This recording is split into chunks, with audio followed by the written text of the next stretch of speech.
various sectors of society. You know the theme. It has to do with African leadership. We are going to talk about the strengths. We are going to talk about the weaknesses and some of the remedies to the weaknesses encountered.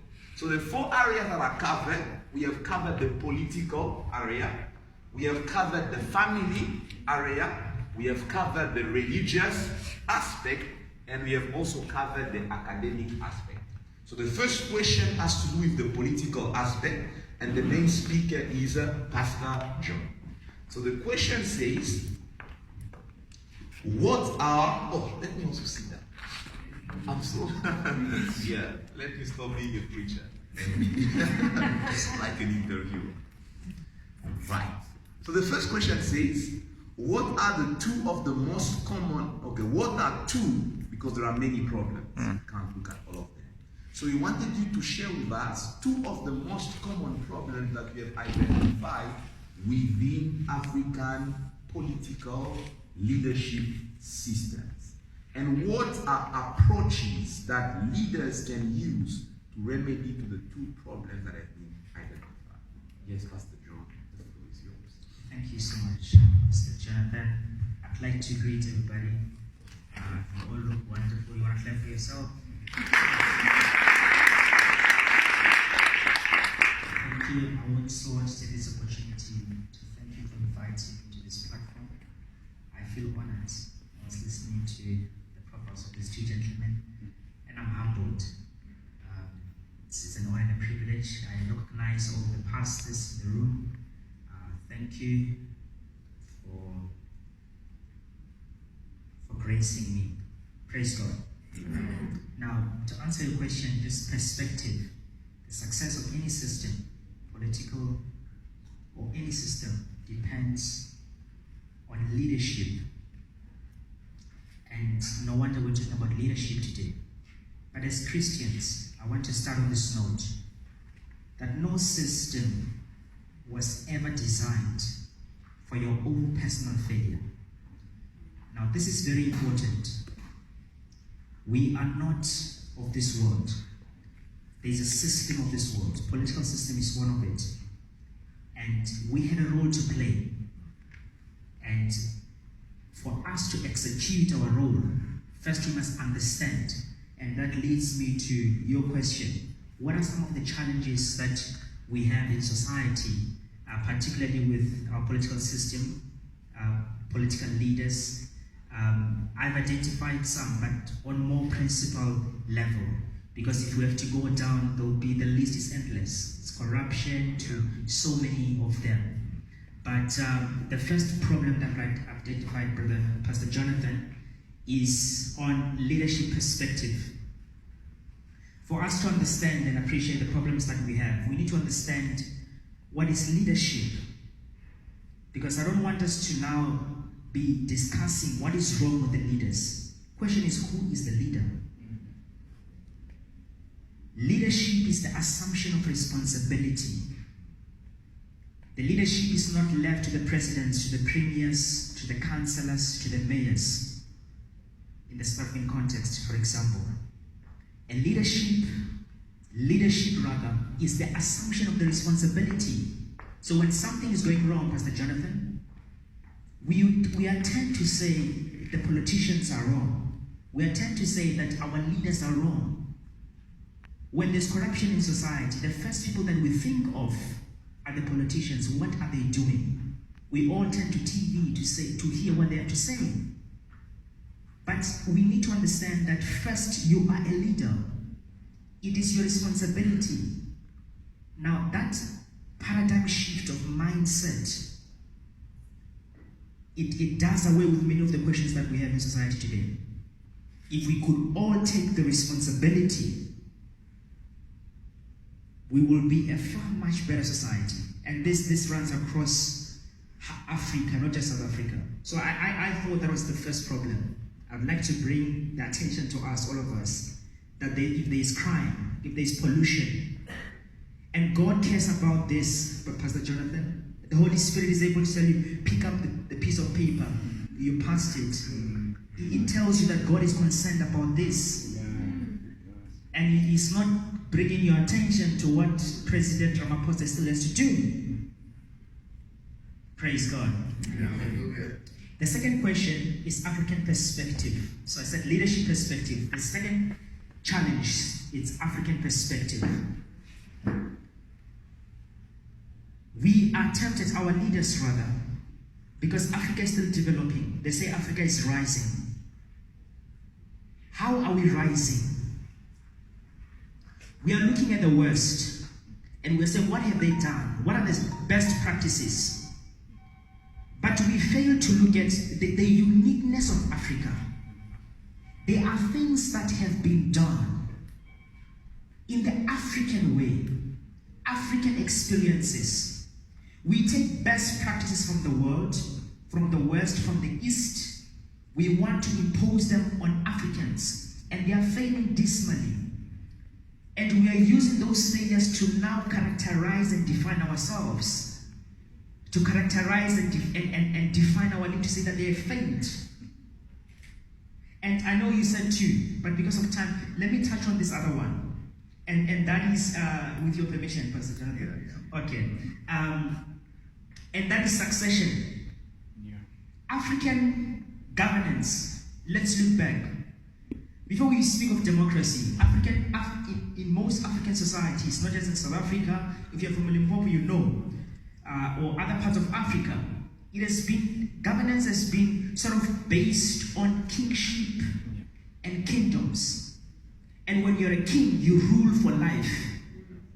But what they've been taught, or what the responsibility of a king, is to ensure that they raise a successor. Because they understand that anytime anything can happen. Now we as Africans, we need to start asking ourselves, how has democracy and the status quo, how has that come together?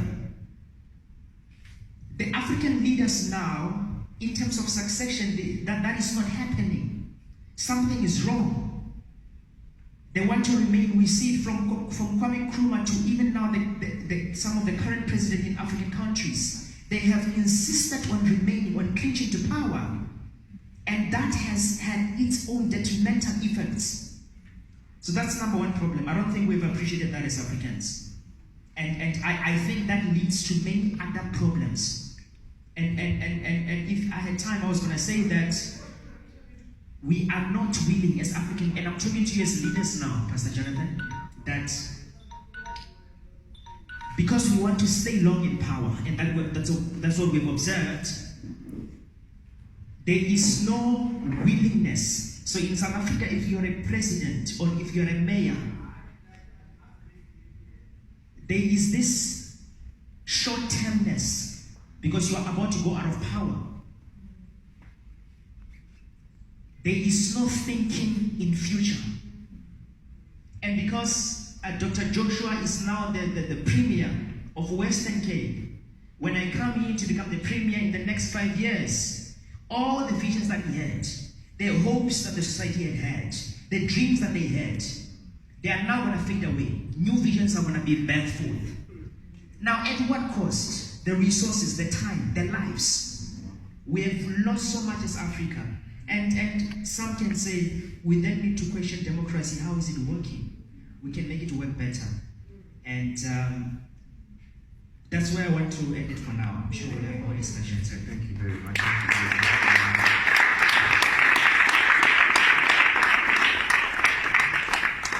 So here, I was very much interested in the last problem that we spoke about, the succession problem. So I'm going to ask Prof. Sean in 2 minutes, how, when it's around election time, we are afraid that people are about to die. We start fasting and praying for our families that are, at the places in Africa. How do we address the succession problem in Africa? Thank you. I believe when it comes to the succession problem, I remember part of the questions that were posed have to do with strengths and weaknesses.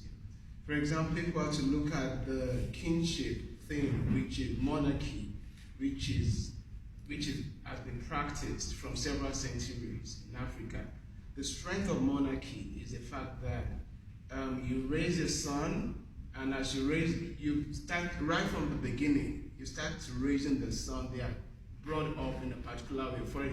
For example, the word courtesy actually simply comes from the word, that the way you act in the courts. And the court there has to do with the palace. So right from the beginning, the kids are taught the way of. So succession is not something that you just wake up and start. That I will be leaving power in the next couple of months, so I need to start raising something. So succession start right from the beginning. So an issue of succession, okay, so it starts from the beginning. So I personally believe that it doesn't have to do with the fact that beginning in the sense that I just identify someone that will succeed in me. I believe it starts with every one of us. Think about it. I always say this. Every single leader that we have anywhere in the world, they are from among us. It's not like someone got them from Mars or Venus or anywhere. So everything we see in the leadership actually mirrors what happens from among us. I'm sure that if I were to interview everyone here, one way or the other, you are related to someone in position of authority, or someone that knows someone in position. So they are from among us. So issue of succession, issue of legacy starts from within us. So for me, if I were to also link that to that question of the two issues, two main problems, I will cluster the African problems under two classes, which also still affect this issue of succession, and which is the fact that we have one issue, which is identity crisis. So remember where I started from. In terms of succession, in terms of legacy, it's from every one of us, and then it builds up. So in terms of that identity crisis, if you don't know who you are, it's going to affect what you do, like he clearly said, it's your responsibility. So in terms of responsibility, it starts with knowing your identity. And when you know your identity, when you know who you are, you know what you need to do, and you also know who you need to raise in terms of succession. I know I'm following the alarm, so I'll stop there.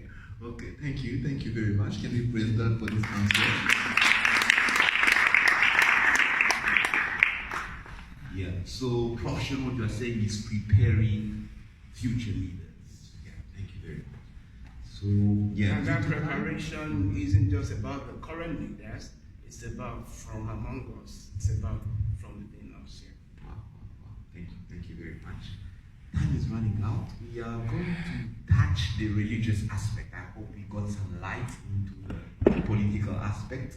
We are going to touch on the religious aspect, and with this, I'm going to give Dr. Josh about 4 minutes to deal with this question. It's quite long and it's a very serious question. So the question says, the Bible does not only focus on aspects of spirituality, but also addresses issues related to elements of the human experience, like nation building, governance, and relationships. Despite Africa being one of the most churched continents on the planet, you find churches everywhere, especially in Congo, neighboring churches. During praise time here, it's preaching time there, all right. With a significant portion of the population self-confessed Christians, there is little tangible to no impact of the faith on African society, especially in governance. What role should spiritual leaders play in order to change things as they stand? Yes, Dr. Pastor Joshua. Thank you for the question.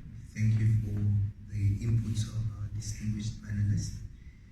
I would like to begin by querying this statement to say, in medicine we always ask, can you provide us with a systematic review, including any randomized controlled trials, double-blind, which tells us that this statement is correct, and what statistics did you apply?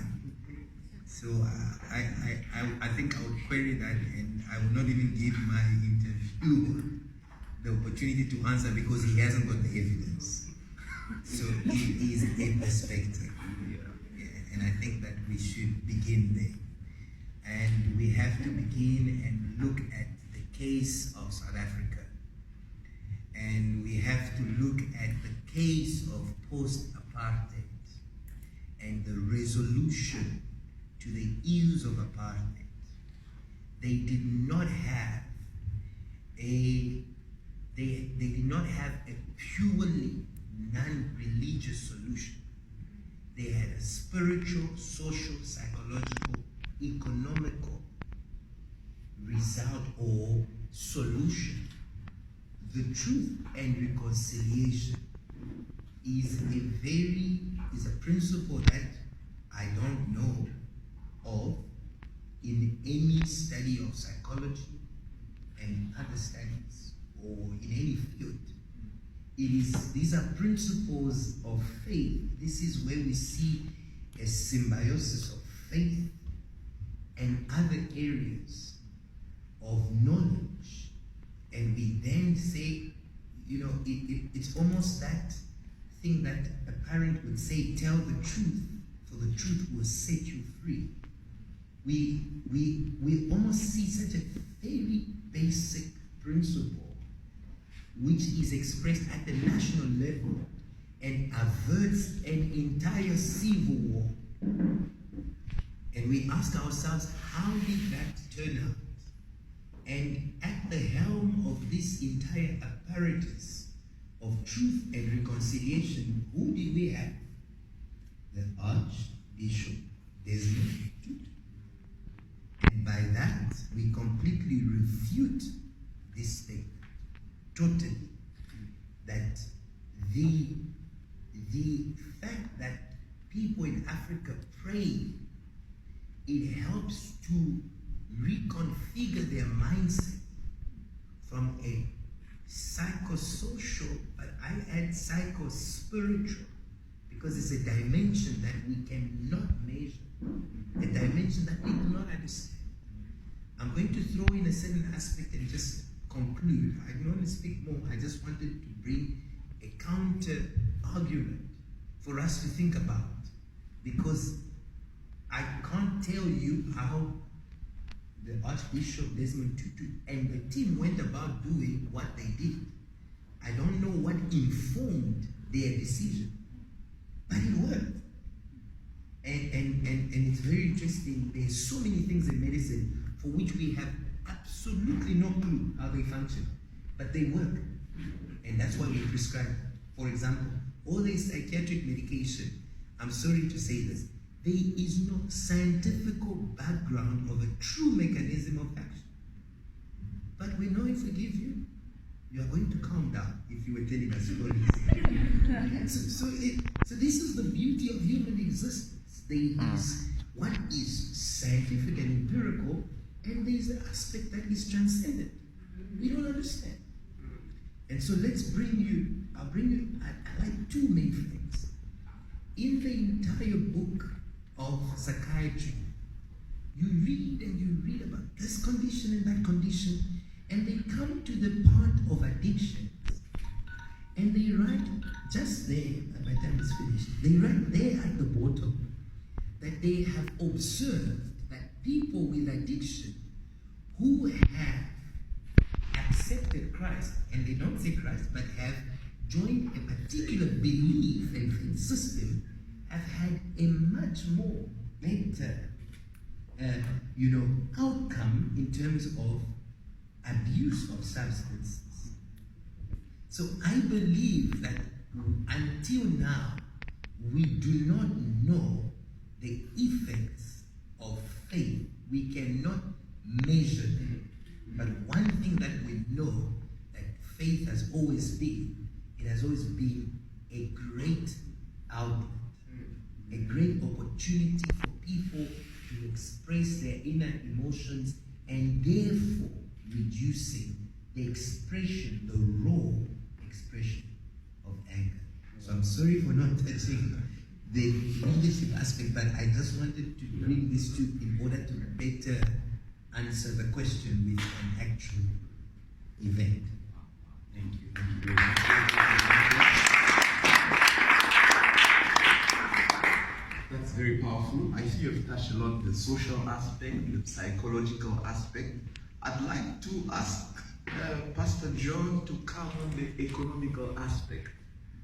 On the same question, you know, we are churched, but when we look at the economical context in Africa, it feels as if, I'm not making a claim based on fact, but based on observation, it feels as if we don't feel it.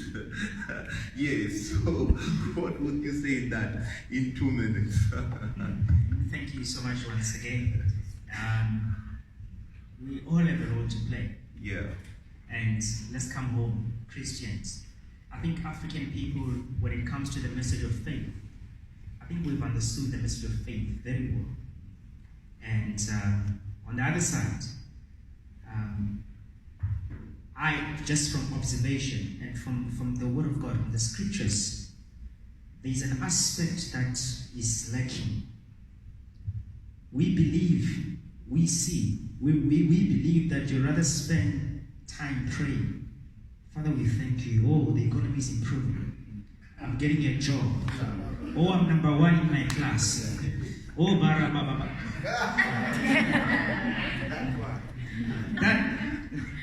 That is not enough. The scripture backs it up. Yeah.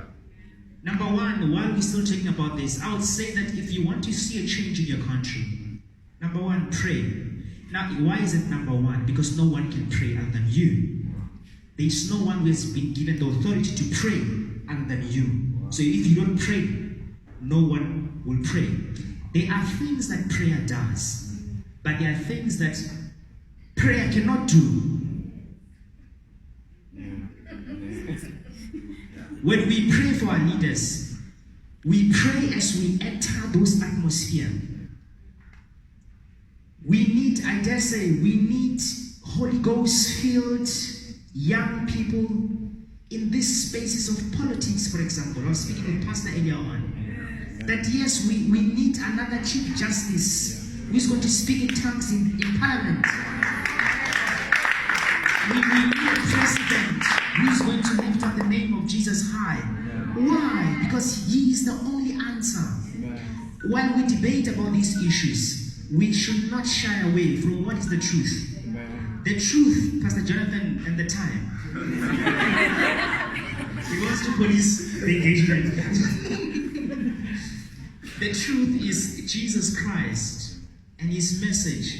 It is the answer to the cry of men. There is no, we are not beating about the bush around this issue. There is no other solution.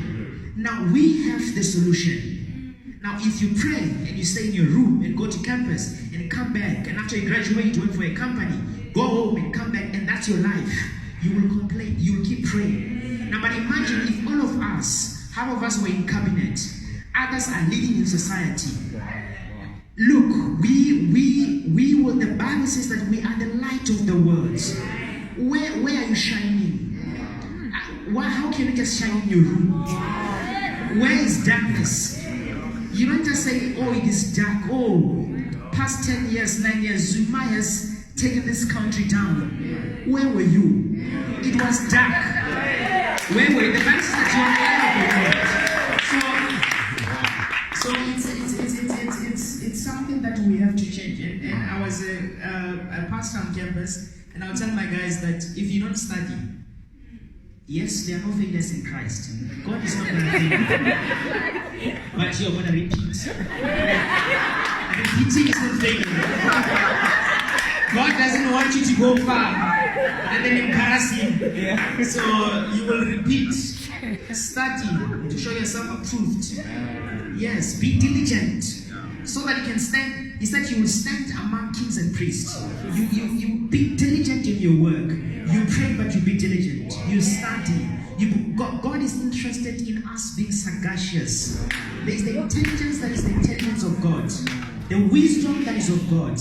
And when you search the scriptures, Pastor Jonathan, in last, God is interested in us, in influencing our world. He said he sent us to the nations of the world. The nation is not talking about countries. He's talking about nations of doctors, nations of engineers, nations of politicians, If you are not an engineer, your access to engineers will be limited. So if you are an accountant, in the field of accountants, you are the light there. So don't keep quiet and be professional. Be a Christian who is a professional. So the Lord will be like this.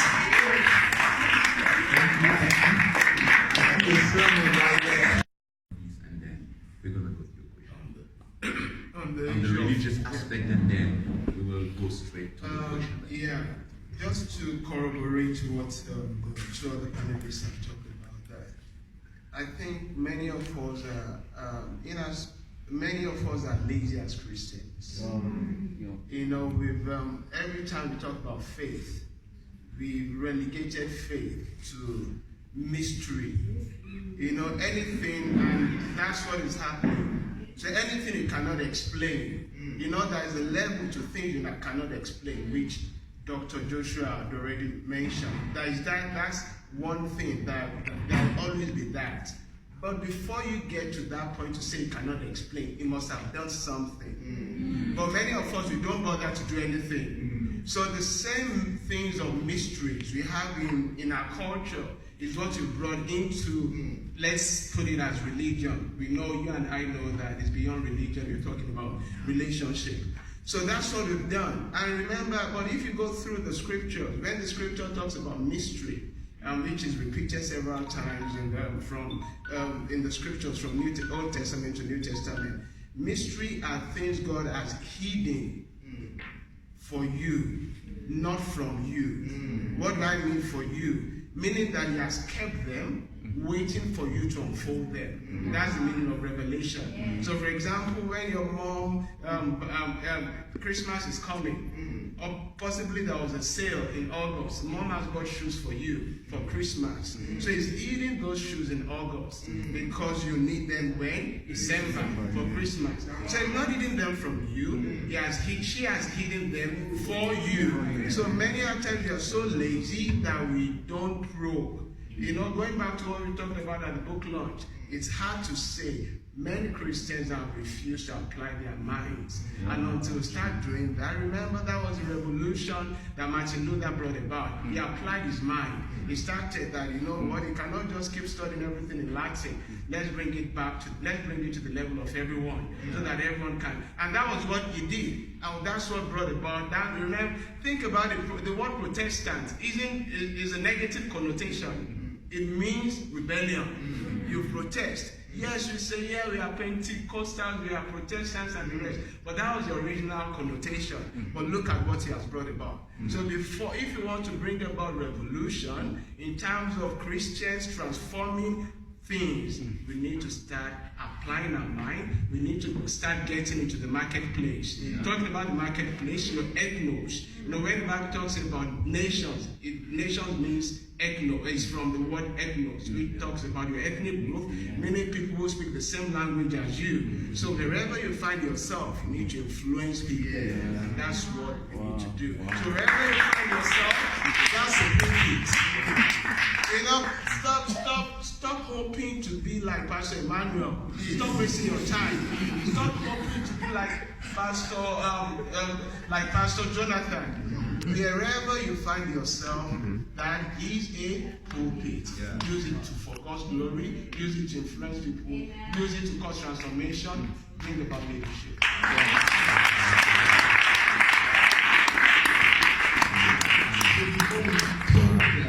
Aspect, I see Dr. Joshua is boiling again. 1 second,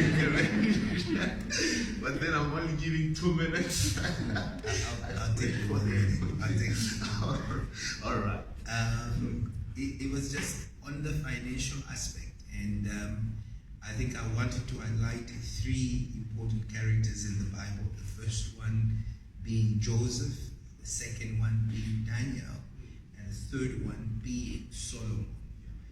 And very, very interesting. The other one is coming from slave trade, very common practice that happened in Africa. So ask yourself, after slave trade, what is the next era? It's the era of Joseph. So think about it a bit more and understand Joseph, who is able to utilize the the resources of 7 years to feed people over 14 years.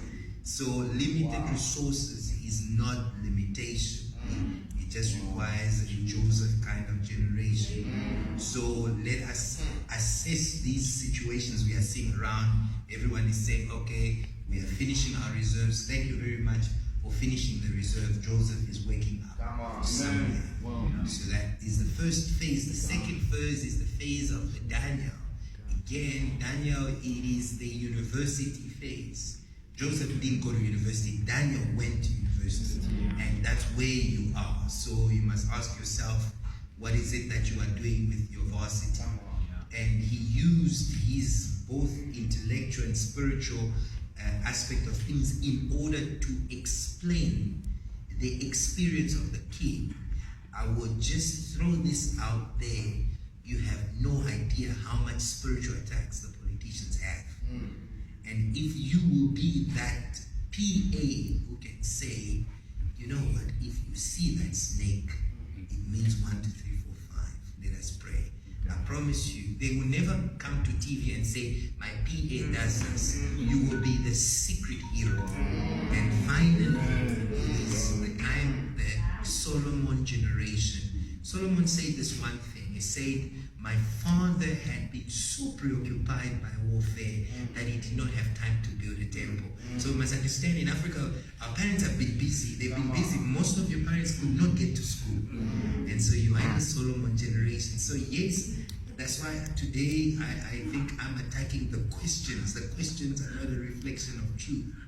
And you are the Solomon. What happens post-apartheid, post-Congolese conflict, post-Zimbabwe, it is a Solomon generation. You stand up and you sit down and say, Lord, these people are so great to govern. Give me wisdom and understanding.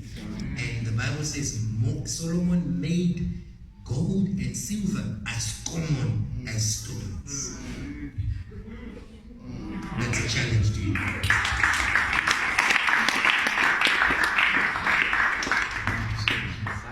Prophetic word for us to receive it. So, and the question for that field says, what role should leaders in the academic field play to ensure that the next generation of academics is not left behind? Not only academics, the next generation is not left behind when compared to their peers in other parts of the world, especially in the technological domain. Thank you so much. I was actually going to put that twist there. That shouldn't just be academics. It should be every one of us. I'm going to start from what Pastor Joshua talked about. That there are other 2 words that are linked to limitation, which I believe readily comes to mind. And the first one is optimization. You know, for those who I teach, that's one of the courses that I teach. So I always talk about that. So when you have limited resources, you need to optimize. You make a proper use. The second word that comes from that is innovation. You need to be creative. So those are the things that the new generation needs to be aware of. You know, that's why in terms of the skills, we need to gain the skills we need to earn.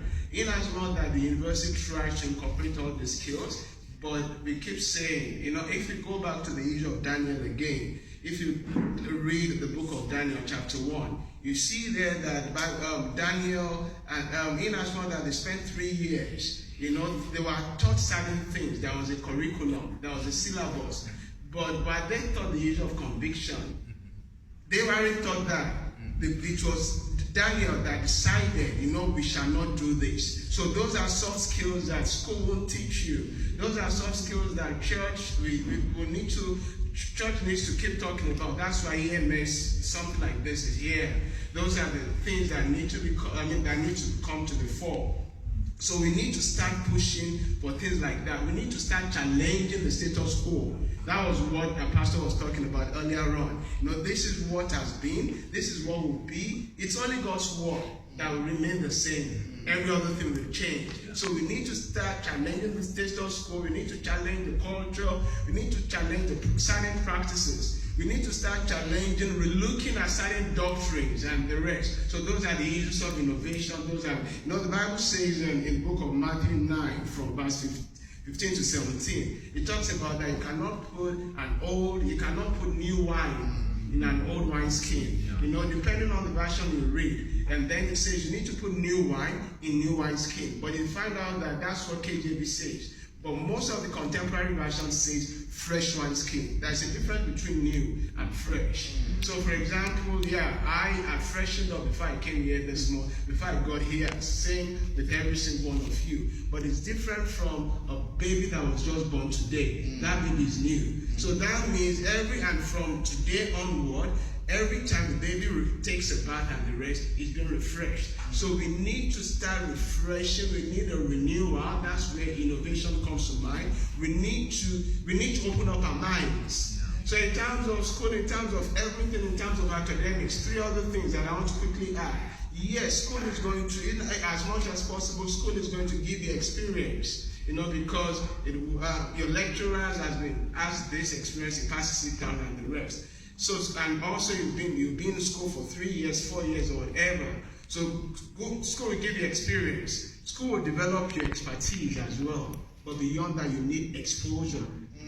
So you have experience, you have expertise, but you need exposure. So that's why whatever you do, believe it or not, you can say, I'm doing well, I'm a South African, or I'm Nigerian, I'm this, and I'm doing good wherever I find myself. I don't need to go elsewhere. You don't need to go elsewhere, but elsewhere is coming to you. We live in a global village. So that's why one of my emphasis has been national relevance, be relevant wherever you find yourself. We talked about ethnos and the rest. At the same time, you need to be aware that we live in a global village, global excellence. What are you doing to compete? How many people know anything about the 4th Industrial Revolution? Go and read about it. If President Ramaphosa is talking about it, and you're here, you don't know anything about it, you're in trouble. So the bottom line is the new thing, so we are in the 4th Industrial Revolution. We need to start catching on. We need to start latching on. We need to start thinking of it, whether you like it or not. Part of the things that I believe the church will start doing with the new industrial revolution is Pastor Kiluba Senior will be preaching in DRC, and his hologram will be here. The same thing that he's saying, he might be preaching in French there, and the same thing that he's saying in French, you're listening to it in English here. That's the 4th Industrial Revolution, and his hologram will be there. And you'll be hearing what he's saying in French and English with his accent, with his intonation, with everything. That is artificial intelligence. So those are the things we need to start learning. Those are the things we need to start catching on. How do I link whatever I'm doing now to all those things? Because whether you like it or not, that's the reality of now. And if you also think about it, it's prophetic. Because if you look at the 4th Industrial Revolution, artificial intelligence, everything, it's preparing the platform for the Antichrist. It's something that the Bible has talked about. It's for real. It is here. We need to be prepared. And part of being prepared is being relevant. In order to be relevant, you need experience, you need expertise, you need exposure. Global excellence is something that we need to start pushing ourselves into.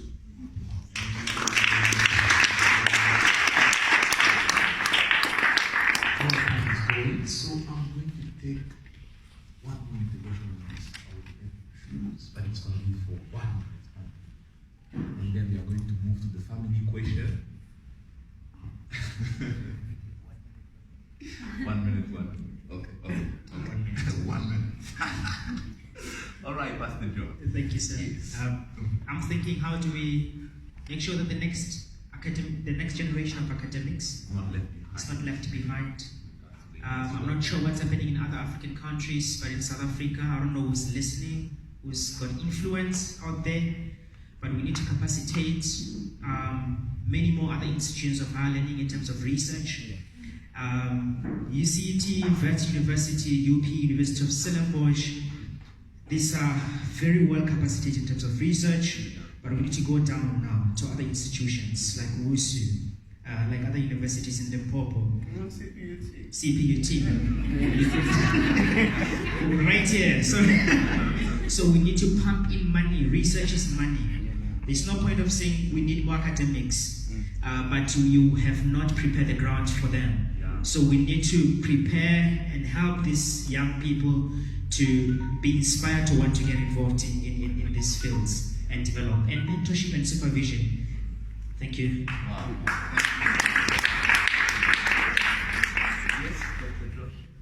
My intervention is more a concern that is on people's minds. When you talk about catching up, there are two things I would like to speak about. The first one is called constitutional delay and mental disability. So, some people feel unable to catch up with this moving train. It's going too fast. I just learned to code in Java now, and then there are these people who are working with this AI that is coding things. It's coding alongside you and doing things for you. And now you're working with deep learning and all these. So now you sit there and say, but my teacher taught me 0, 1, 1, but this thing is, I'm no longer even using 0, 1, 1, I'm using patterns. And so it's a whole range of things. And as an African, one may feel unable. One can feel mentally disabled. And I emphasize the word feel mentally disabled. Our problem in Africa is that of constitutional delay. Now, when you speak about constitutional, you are speaking about environmental factors that do not enable you to be at the same level as others. But guess what? A child that is constitutionally delayed, for example, in terms of nutrition, the moment you give them the food, they just get the same height as the other one. And so what we need now is to first undo our thinking. We are not disabled. We are constitutionally delayed. And I have to, because I can see where I work, I can see the exposure is so little that it means that time goes on and they don't have the necessary nutrients to enable the brain to develop. And so now it means we need to do a catch-up. And that's where we expect the policy makers to run catch-up programs. And then the last principle that I'll tell you, and this one I pray to God, is what is called neuroplasticity. The ability for your brain to adapt. And that is just something wonderful. I was reading one writer, he said, look, the difference between a murderer and a righteous person is just neuroplasticity. If we could figure out what to touch in their brain to bring them to dislike and discourage them to commit those actions, they would become a good person. So now think about it. If we could tweak something in people's brain, and all of a sudden, the patterns that were right before you become obvious to you. And I think it's possible with the Holy Spirit. Now to him who's able to do exceedingly abundantly above all that we can ask or imagine, think. So he will produce that ability for us to cope. But we must be exposed. We should not run away. So refuse to believe you are mentally disabled.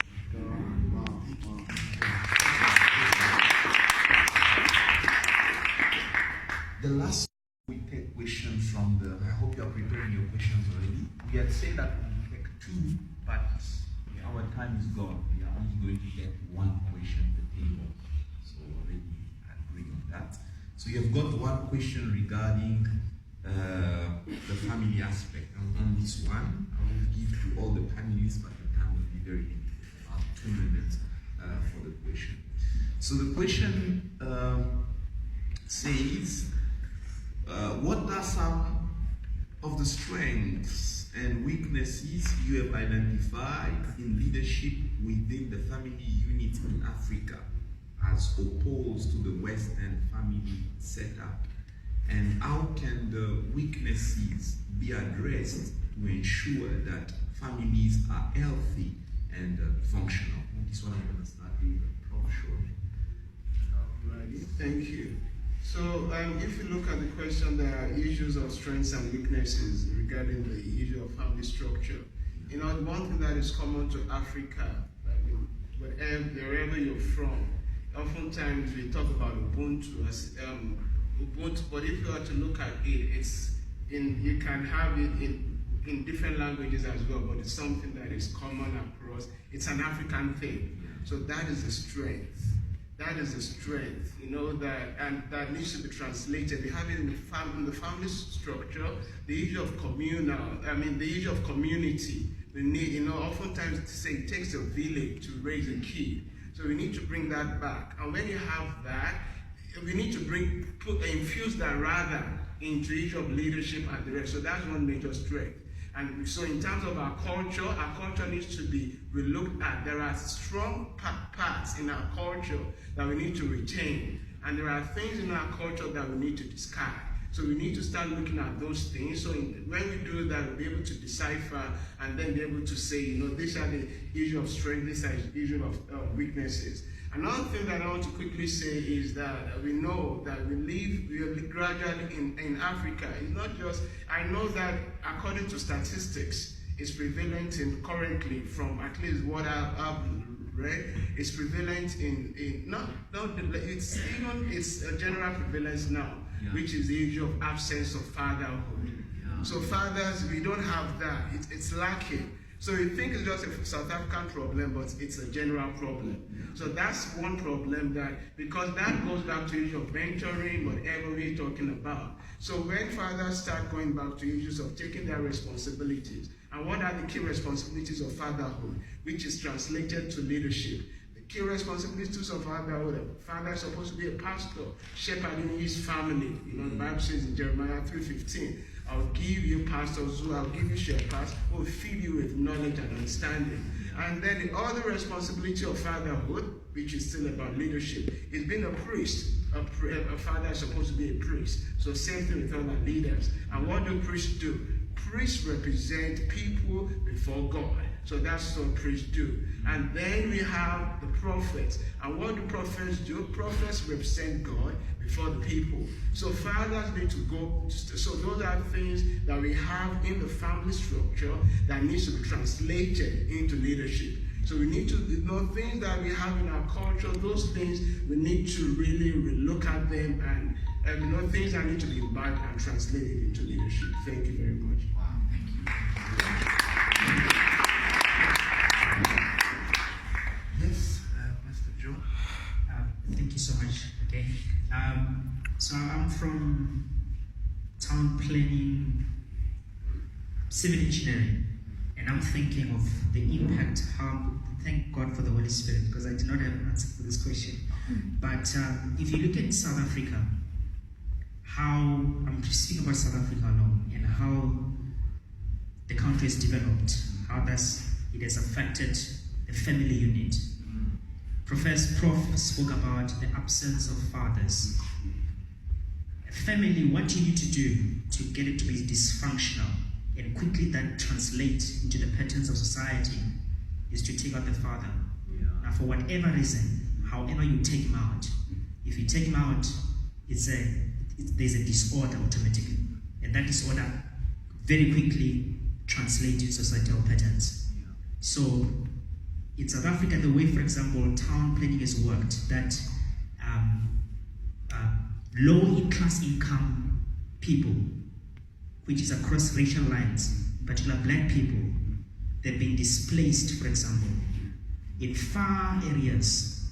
The fathers, because previously they are seen as providers, they are forced to go from home to go and work far in other cities. And this is a reality, I'm telling you, it's a reality. From Transkei, for example, the fathers started to move from Transkei to work in Gauteng, left their families there, and it's happening everywhere. So we've got this industrialization, we've got this people are looking for jobs, and they're traveling, they have to go very far, and they leave their families. They come home once or twice a year. It's not enough. By the time you come back, your child is 2 years old. You have not instilled any values. Things have already went out. So what do we have to do? What is our responsibility? Those in planning, let's bring development to our people. Let's build around rural townships, so that people don't have to travel long distances to work. Let's bring opportunities home. And we can do it because the Lord is positioning us. Les Frestes. The Lord is positioning us. Yes, the Lord is positioning us. I've got so much to say. The Lord is saying a lot. The Lord is positioning you, and then where He's putting you, make things happen. Make things happen. Make things happen. He's aware. He knows you personally. Knows where you come from. You had dreams to want to change things where you come from. Don't stick here. Go back and do what you have to do. Praise God.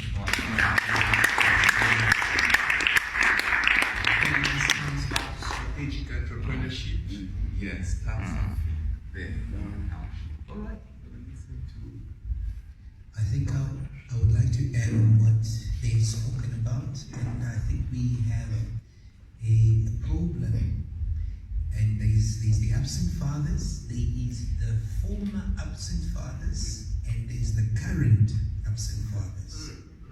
So there is a generation that was absent around the pre-apartheid, just early post-apartheid. But now the absent fathers are not pre-apartheid, they are post-apartheid. So there is premature parenthood. So the absent fathers, and I don't mean to point fingers, it's you and me. We are the absent fathers. And it's a reflection of where I work. There are these grandmothers who are looking after these very small children, whose fathers and mothers are in Gauteng, not working, not looking for work, but studying. I'm not saying you should stop studying, but I want you to see that there is a bit of a dynamic change there. And I think that there must be a very strong conversation about premature parenthood. We need to open that conversation. What is happening? Share with us your thoughts and feelings and ideas. So I don't have a quick answer for that. I feel an open discussion has got to happen between people, because when those children, they've got mothers, it's easy to pick up the mother because she's going to get a big stomach, while the father will always have a flat tummy, so we don't always know what is happening. Okay? So that's when the trouble is. But one last thing, I think that God is a good God. This is what Deborah said. When the man, and I paraphrase, could not stand, I stood as a mother. God can be a God of a single family. Deborah was a mother who guided an entire army, and they crushed the head of Sisera. It was fantastic. We can have a single parent, broken family, led revival and revolution. It's possible.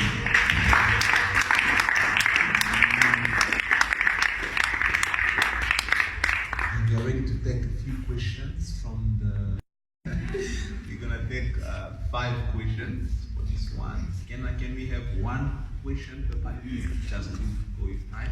I will let you choose according to,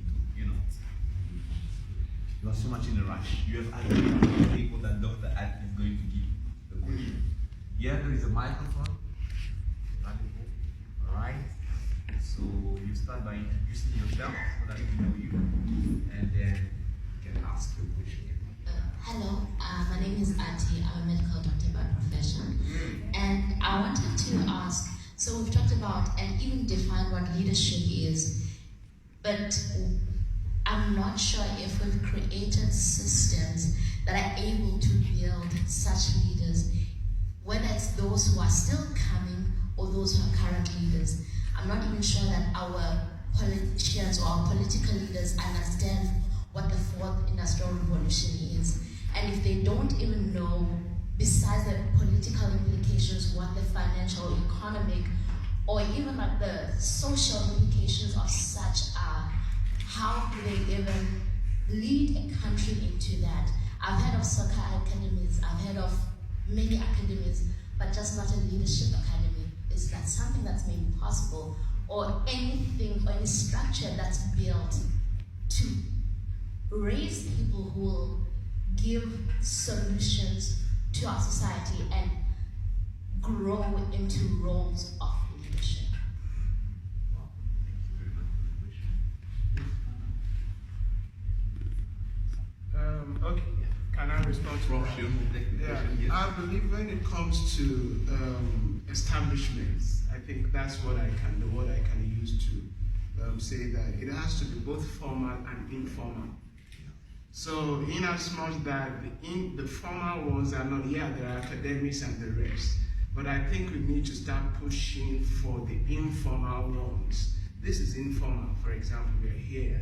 To me, this is leadership training. So we need to keep pushing for these informal things. Informal leadership training in our homes. Informal leadership training with your words, with younger people around you. These are the things you need to start pushing for. So we might not be able to, it's thing of grassroots. It's thing of we'll start from here. If it's in the roots, it will show up in the fruits. So we need to start working from there. So we need to push for the informal thing. Think about it, you cannot teach. Yes, the saying is still very true. You cannot teach an old dog new tricks. And that's what is happening with those who are in the leadership at the moment.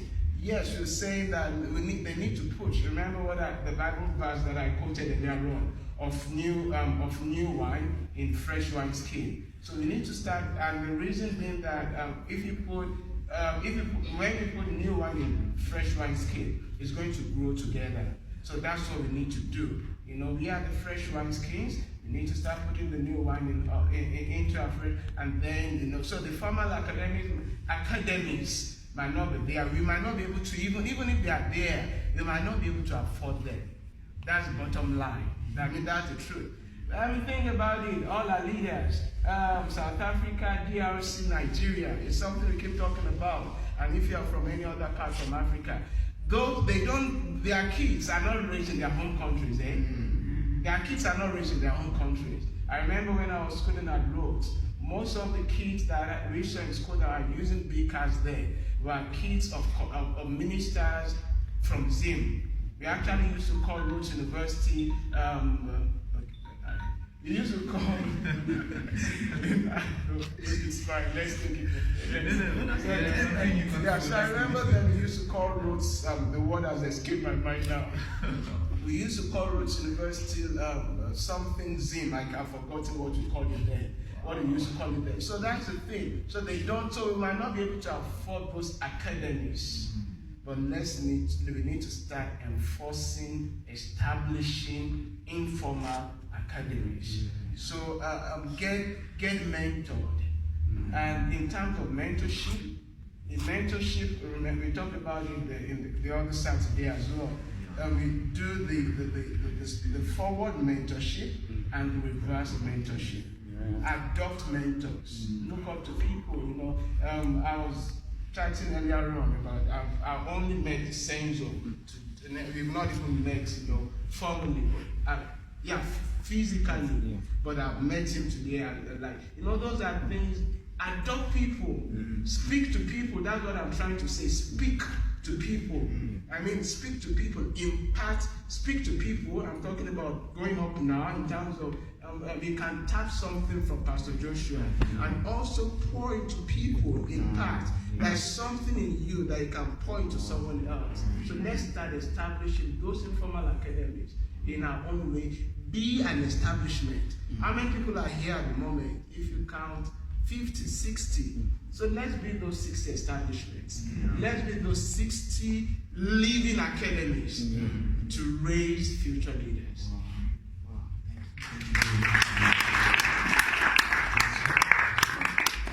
Yes, we are going to move to the next stakeholders. Okay, you have agreed Senzo's table. Yes, the mic. You're gonna go here.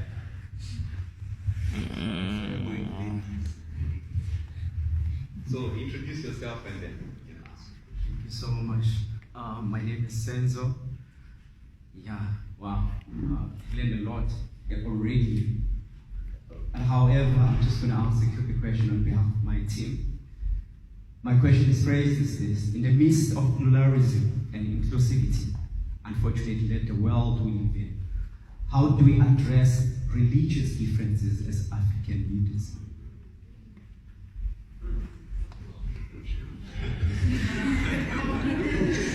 Yes, Dr. Josh.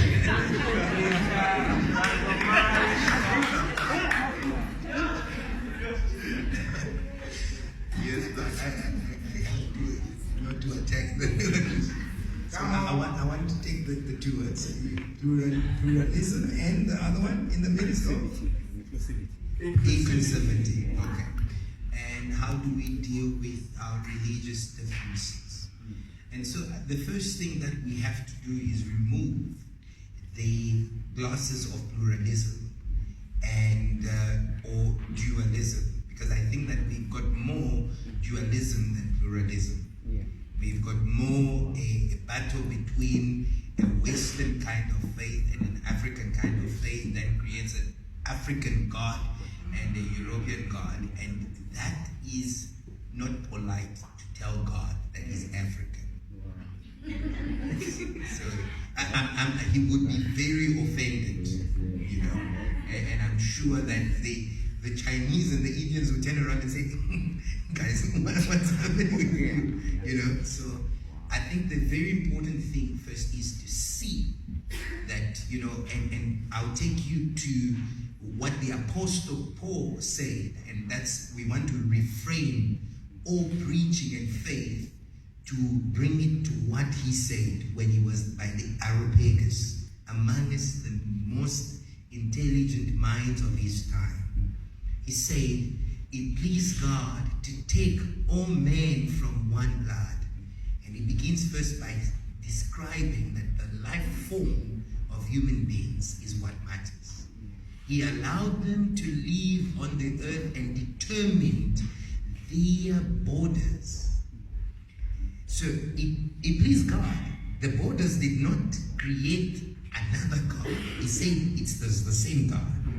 That determined their borders. It's God's will that they be a border, a South African border, a Congolese border, because that creates the diversity that we love so much.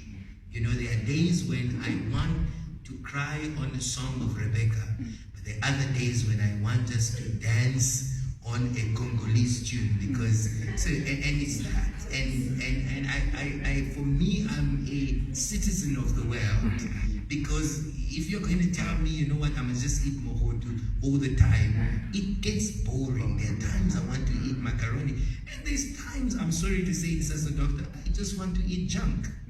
And so in as much as you easily tell that you are this and that, what betrays you is what ultimately you seek within you, which overlaps these lines. So we must remove them. So the moment that there is no faith boundary, there's not an issue to include.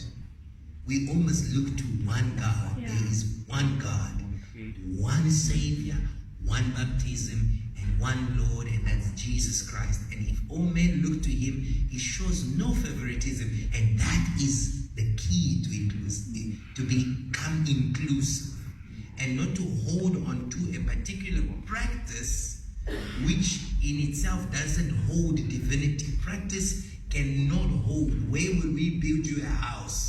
So you must be very careful with that. Just because you are used to it, it cannot house God totally. Yeah. And I'll come now to the final thing that he said in Ephesians 3, from verse 13 down to 20. Yeah. He said that you may all together, not as an individual, come to the full knowledge. Knowledge must be integrated. Yeah. I bring back the Human Genome Project. It was not a feat that was one person could do. It was a collective effort.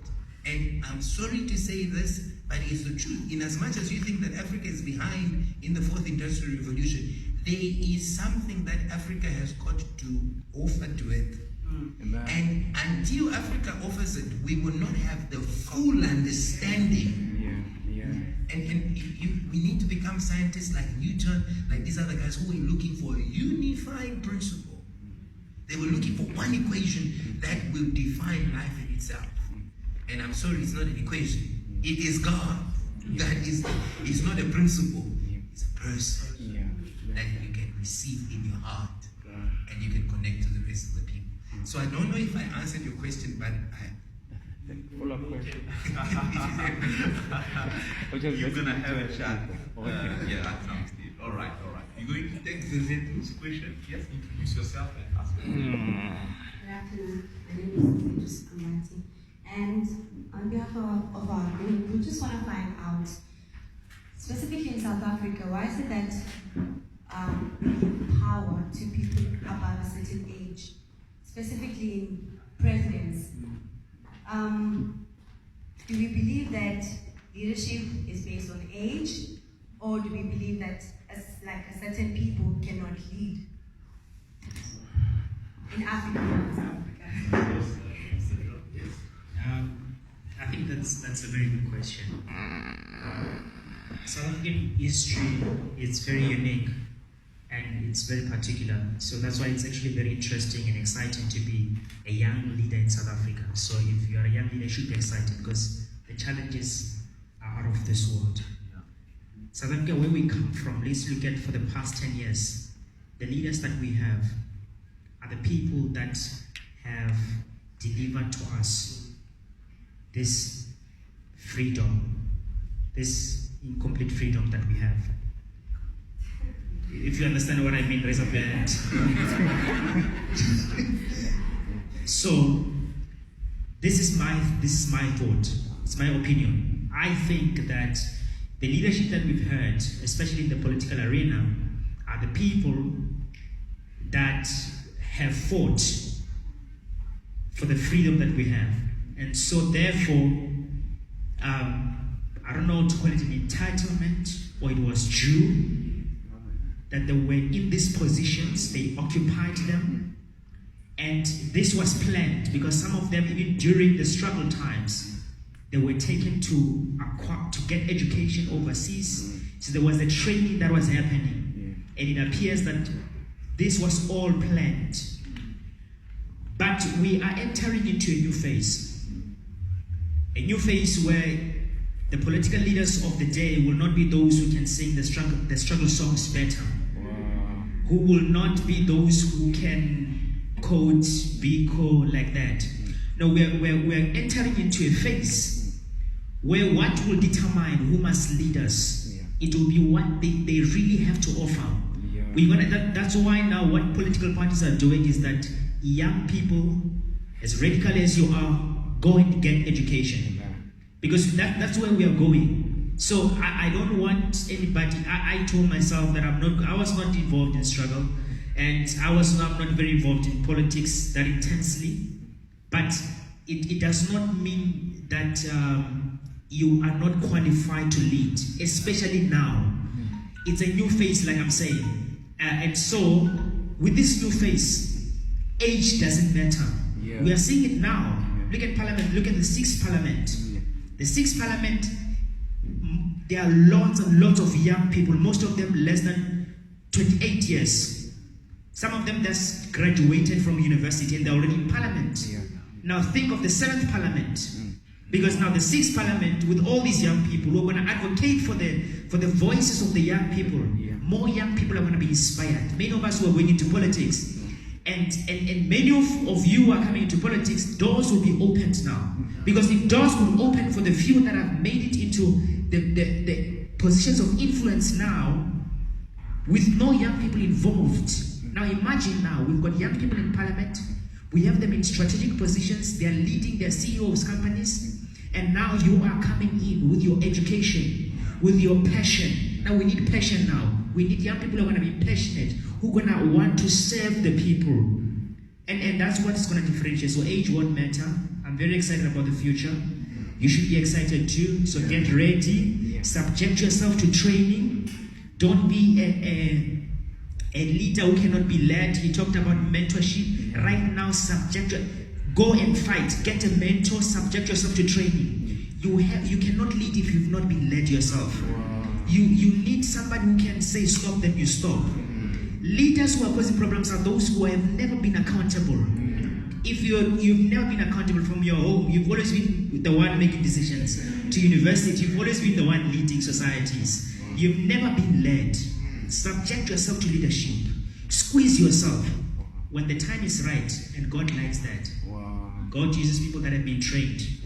If you're in ministry, train yourself. When the time is right, which is very soon, you will lead. And they'll ask themselves, how did you make it? He doesn't even deserve to be there.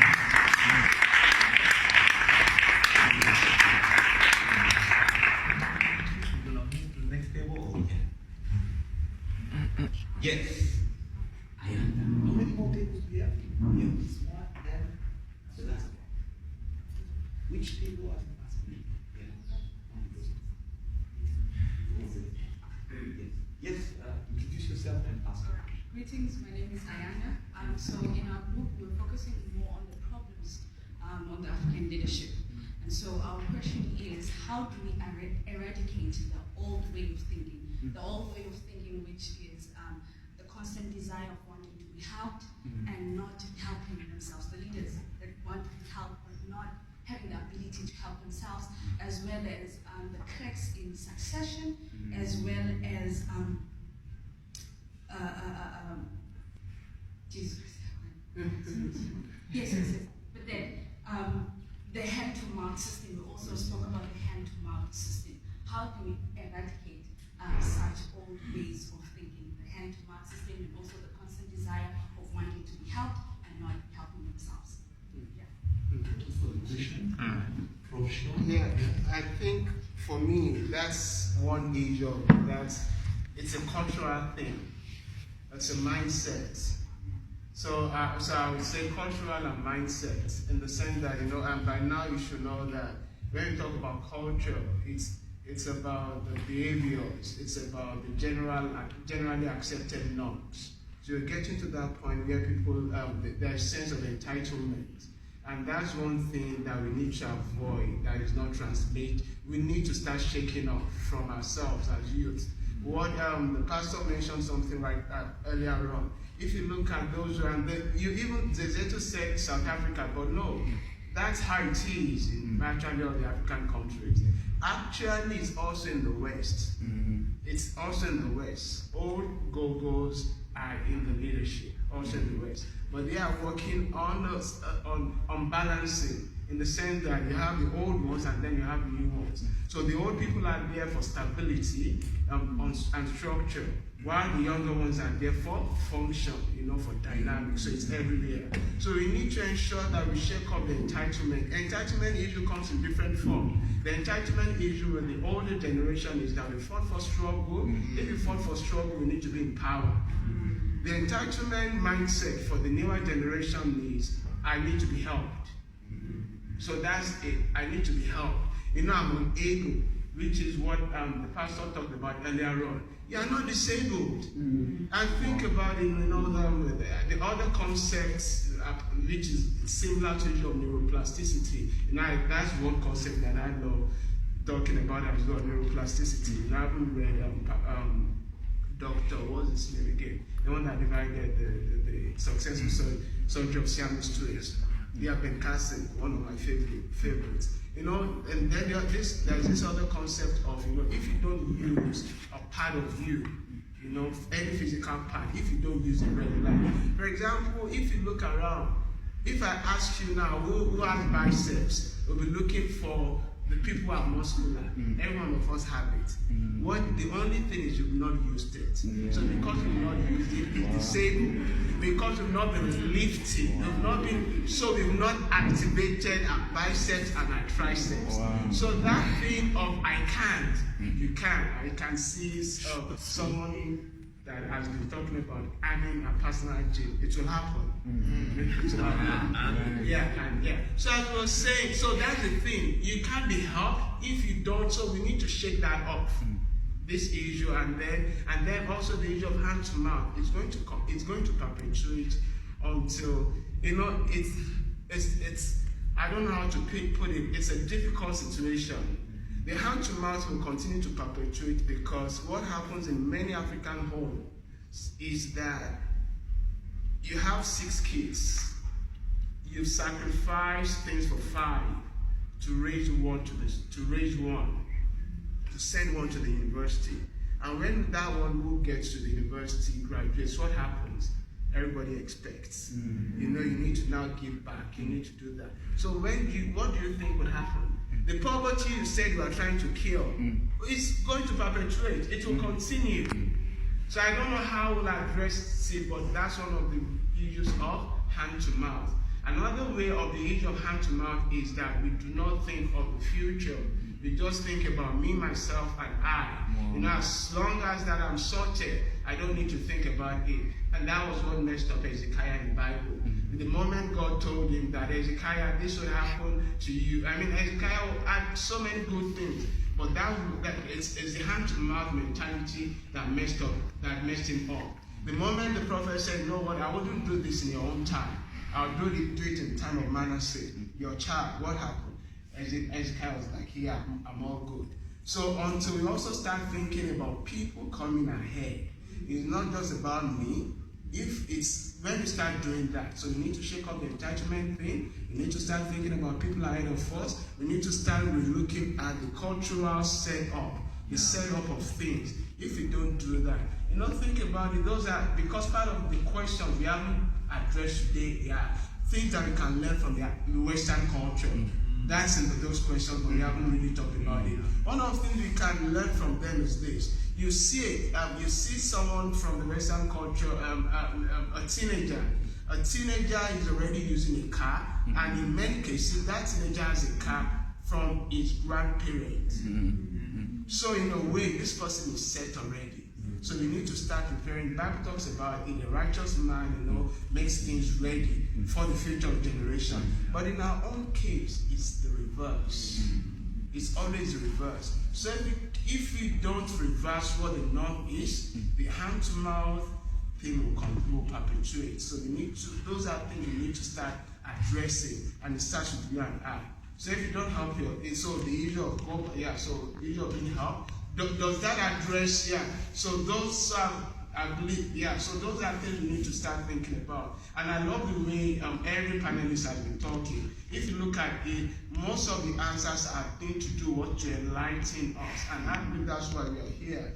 Meaning, we need to start questioning things. We need to start thinking about things. We are not going to give you straightforward answers. It's about we going back and start thinking further. Keep challenging ourselves. We need to get ourselves off from our laziness, from our slumber, and from whatever. We need to push boundaries.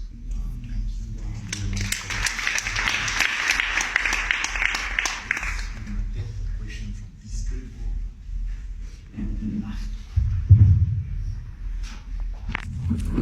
Okay, greetings everyone. My name is Yonela Bulama. So our question is based on South Africa still being classified as a developing country instead of developed country. Now we would like to find out why is South Africa still considered a developing country in spite of the goods and natural resources that are characterized in South Africa, and in spite of the good infrastructure and the field of industry, the remarkable growth in the field of industry and manufacturing. Why is it still considered a developing country? Where are we lacking, and so that we can find a solution to this as well? Thank you.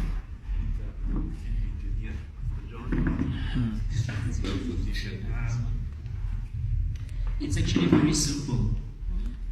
It's a pity that what's portrayed or it's not what's portrayed in social media or it's not really what's happening on the ground. In South Africa, the Gini Index, which talks about, really gives you an idea about the difference between the rich and the poor, particularly with regards to income and talking about the economics now of the local economy. We're still the worst among others in the world. Most people that were in worse conditions prior to 1994, in some other parts of the country, things have gotten worse. The us, many of you who are at universities now, who are now going to enter into a middle class, statistics shows very quickly after you work, you're already in debts that you can't get out of. So the ones that are actually working, they have not, you have just basically qualified to enter into a slave trade, unless if you're wise. So the conditions on the ground, they have not really changed. They have not at all. You talk about the transport infrastructure. Rail has deteriorated. The last 10 years, 15 years to now, we have no rail in South Africa.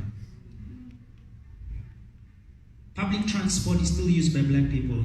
Open any taxi on any road in South Africa, open it, 100% of people in that taxi are black people. The domestic workers are still black people. I'm not being racial. These are the facts. We are still a divided nation. We need solutions. We need leadership. So for me, if I had to sign something to say we're still developing on, yes, we still are. Question, does it matter? For me, it doesn't. Whether we're still classified as that while we're not, it's not material.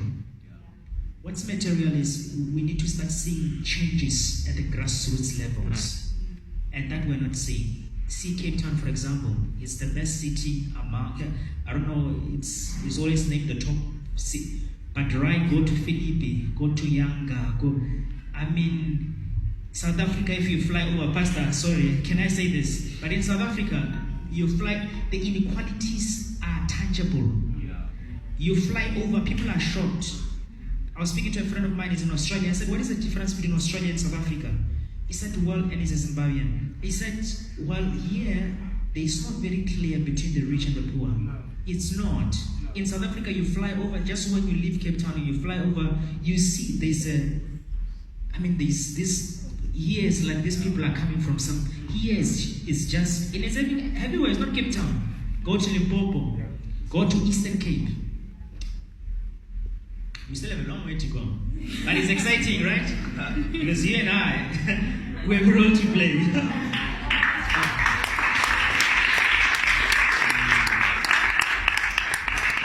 I'm going to take our last question, and this one will be for Dr. Josh. Yes? Yes, please introduce yourself and ask the question. Okay, thank you. My name is Naka. Ours from this group is one. Firstly, we want to appreciate our panelists for the great information. We've learned a lot. But however, we would like to be clarified on one thing that I believe the first panelist spoke about. In fact, identified as one of the common problems in terms of the political space, which is leadership perception. We would like to know, how do we assist those who are currently leading now? How do we assist them to unlearn the kind of leadership that they are presenting to us as Africans? How do we assist them to unlearn that kind of leadership and help them relearn the leadership that you are speaking about today, that it will be better for this country for in that manner of leadership? Thank you. I think I will surrender the question to you. No?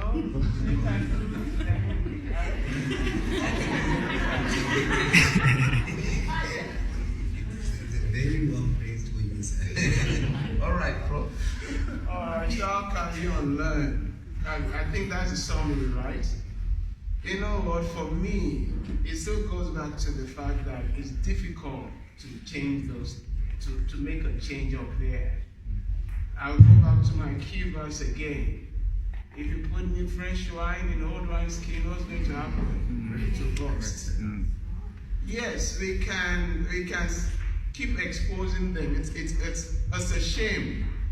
You know, it's a shame. Many of African leaders. So for the Francophone African leaders, anytime that Francophone, that's the French-speaking words. Anytime there's an issue, when there's a medical issue, you have great medical doctors like this. Where do they take their for the rich people? When they have medical issues, where do they go? Belgium, France. Anglophone people, English speaking. There's a medical issue, where do they go?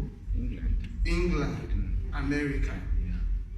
So it's difficult to change their mindsets. They've been like that, they're going to be. So the mindset that needs to be changed is you and I. So it's the fresh wineskin that we need to work on. You know, and he clearly said something. You know, there is a transitioning. The old is leaving, is becoming obsolete. That's what the Bible says about the New Testament and Old Testament. It's leaving. So we just need to wait. And what do we, but our waiting be passive? No, it should be active. Preparation, everyone has touched on that.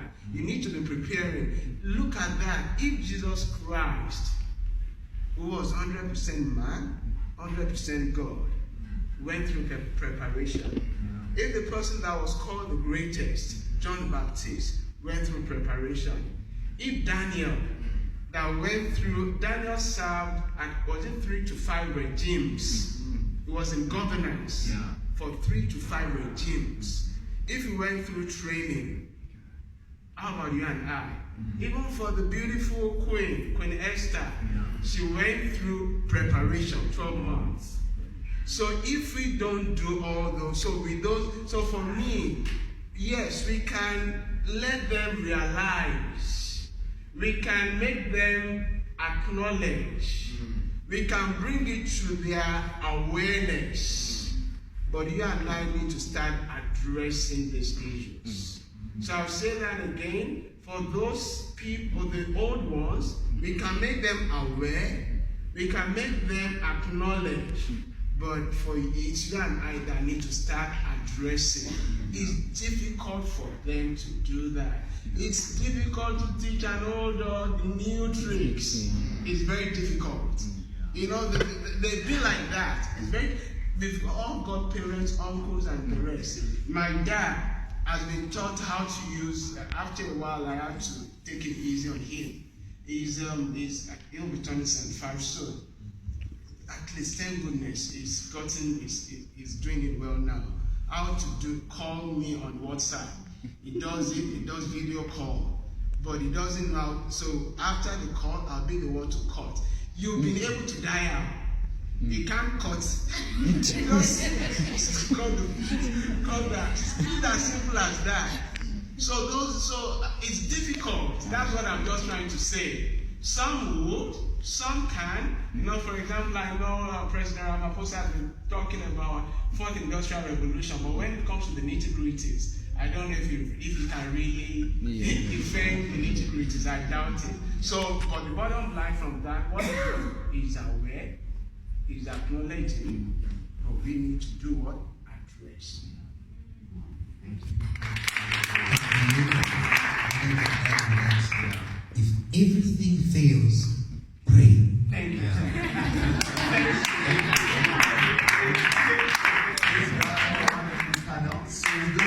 Praise God, praise God, praise God.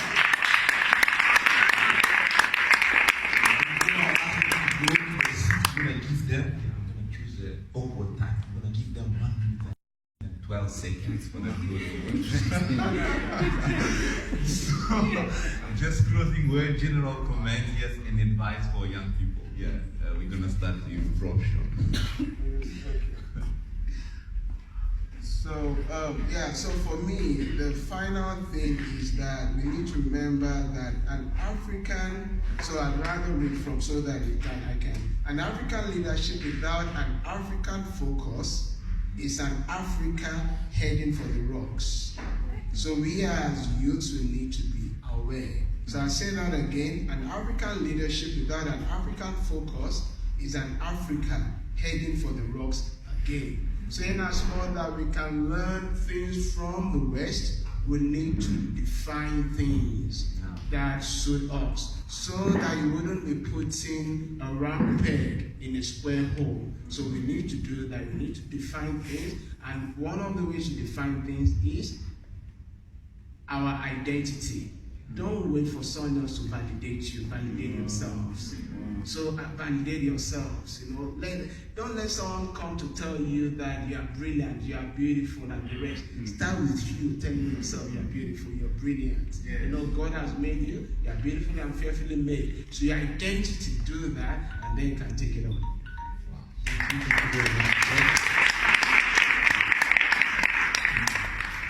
I guess I've decided in 1 minute 12 seconds I can say two things. Number one, if you don't remember anything that we've said or that I've said, remember this one. If all fails, the political system fails. If all fails, remember this. No system, I said this before, was ever and will ever be designed for your own personal failure. The personal, you as a person. Therefore, there is no excuse. It doesn't matter how bad things are in your country. Very important. This is key. It's extremely important. It will affect how you move and turn. Number two, so what to do from here? My mentor is Reverend Dr. Chris Yakilome, and this is what he says, and I live by that. If you want to be great, it's very simple actually. It's very simple. From here, look around you. How many? We said we're about 60, Prof. Look around you. Look for a social ill. People are complaining right now. People are always protesting. People don't complain and protest when there's no problem. There is a problem. Problems are in abundance. You can't finish them. Just for now, look for one. Ask yourself, can I solve this thing by myself? Now think deep about it. Sometimes you think you can't, while you can. Sometimes you cannot. Maybe leave it. Maybe advocate for it. But look for that one that you can do. And really do it. And the doing part, the power is in starting. When you're after writing, after you dream, after you say, Lord, thank you for the idea, start. If it can be one person, it's enough. From one person is another. That's the effect, the effect of positive change. When you do one thing, you get it right, you are inspired to do for 10. From 10 to 100. Next thing, we are forced to hear from you on a national platform. Not because you wanted to be there, but because you've made a decision to be great. So go out and look for that need. When you find it, do it. The power is in doing it. And when you do it, you become great. It's that simple. You become great, irrespective of circumstances. So thank you so much. Thank you, Prof. Thank you, Prof.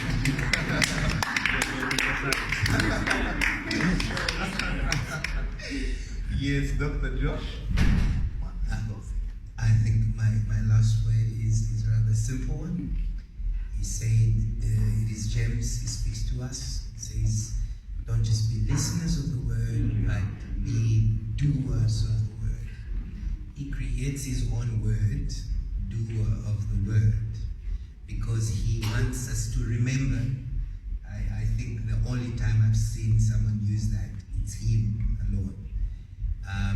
And one thing I can say to each one of us who may be experiencing some form of constitutional delay, the catch up is the grace. That's where the catch up is. It's in the grace. And this is what the Apostle Paul says. The grace of God that was bestowed upon me was not bestowed in vain. I worked much harder than those who came before me. Wow. And that's all that I'm saying. You can do better. If for you the West is the standard, you can do better than the West. But my standard is the throne. Wow. And Jesus said to me, if I believe, I can do what he has done and